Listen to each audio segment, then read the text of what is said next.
Hi learners, welcome to my channel.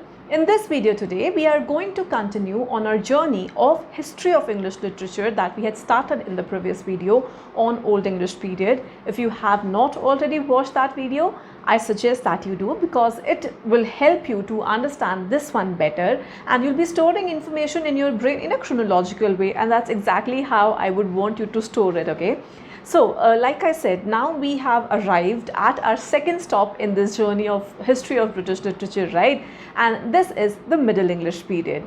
Now, this period spans from 1066 AD all the way to around 1500 AD, just before the Renaissance begins. It's about 500 years long and can be roughly divided into three parts: before Chaucer, the age of Chaucer, and the age of revival. So today we are going to focus on the first part only, that is the Middle English literature before the age of Chaucer, right? So, our story begins with a dramatic event in 1066 AD, that is the Norman Conquest. It's a highly important event. You have to remember this year as well and the name, that is the Norman Conquest. They have asked this in the previous papers as well.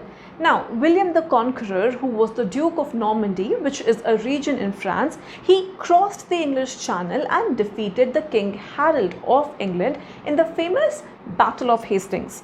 Now, this victory changed everything and William became the King of England, right?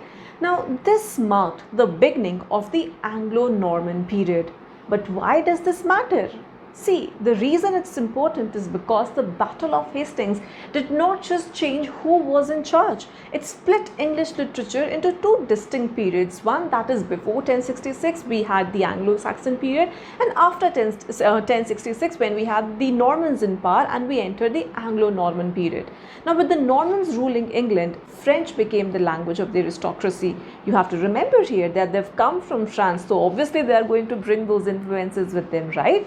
Meanwhile, the common people, they continued to speak Old English. Now, this blending of languages gave birth to Middle English, which borrowed extensively from French. Middle English is, you will see that it's a mix of Old English and French. If you dig into the roots of many English words today, you will find that many of them, they would come from either Latin or French origins, okay?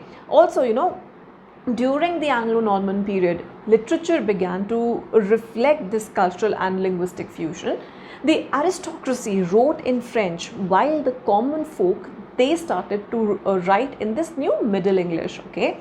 This period also saw the emergence of many new literary forms and themes which were heavily influenced by French culture. There's another very important thing that you need to know about this period: the Crusades. I think some of you might have heard this term. The Crusades, they were a series of religious wars initiated by the Pope, and they primarily took place between the 11th and the 13th centuries. Now, these wars were aimed at reclaiming Jerusalem and other holy sites from Muslim control. During the Crusades, Europeans came into contact with scientific, mathematical, and medical knowledge of the Islamic world. This contact between the two, that contributed to a broader intellectual curiosity and exchange, igniting a wave of learning in England as well, which in fact, would later lead to Renaissance. Note another thing here, that previously education was mostly in the hands of clergymen, but now learning spread beyond the church, which led to the establishment of schools and universities. In fact, it is during this time that two major institutions were also set up, which were Oxford and Cambridge, both founded in the 12th century. With the rise of these institutions, London became the epicenter of education. This is why many great writers in British history, they were based in London, because it was the place to be for intellectual growth and literary creation. Now, talking about some important literary works from this period, one notable genre was the chanson de geste. It's from French, so obviously pronunciation is chanson de geste, which means songs of deeds in Old French. These were epic poems celebrating the heroic deeds of knights and nobles.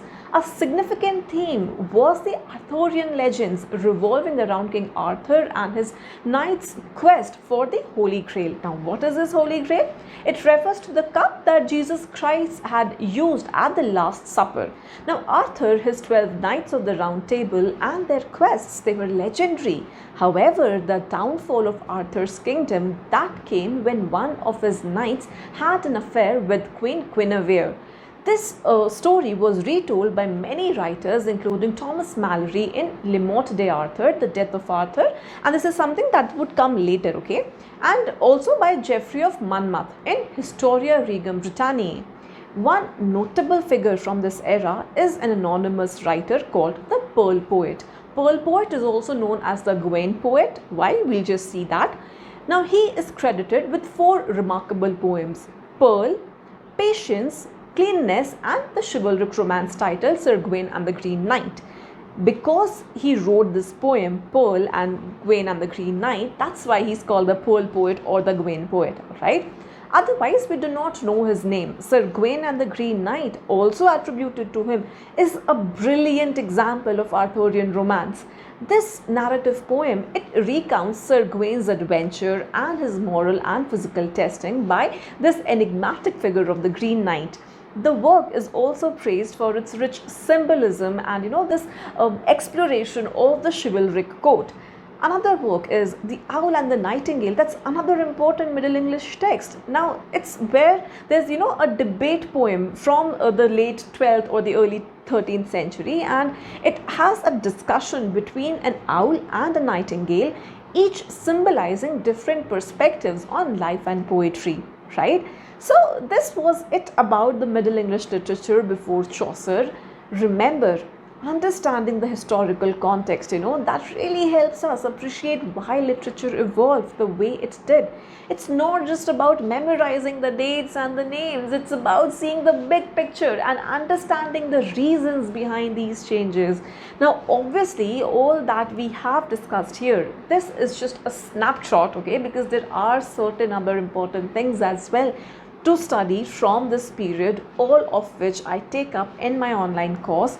For those of you who want to dive deeper and explore these stories, you can enroll in my online course, which you will find on my website, theankitajain.com. You'll not only just get the detailed lectures, but you'll also have access to summaries, infographics, chronologies, and the previous year questions sorted topic wise and author wise. Also, subscribe to my channel if you have not already, and do not forget to press that bell icon right next to it so that you are notified each time I upload a new video, especially since the next video is going to be on the age of Chaucer and we've started this series. If you want to get in touch with me, make sure you follow me on my social media like Instagram and Facebook, because I keep on posting so much content there as well, so much interesting and educational content, which I'm sure you will find interesting and useful as well. Also, if you want to get some access to some free material, if you want to get your hands on them, then to also download my app and also join my Telegram channel for some free PDFs as well and daily quizzes. I'll take your leave now and I'll see you soon in the next lecture. Take care and thank you so much for watching.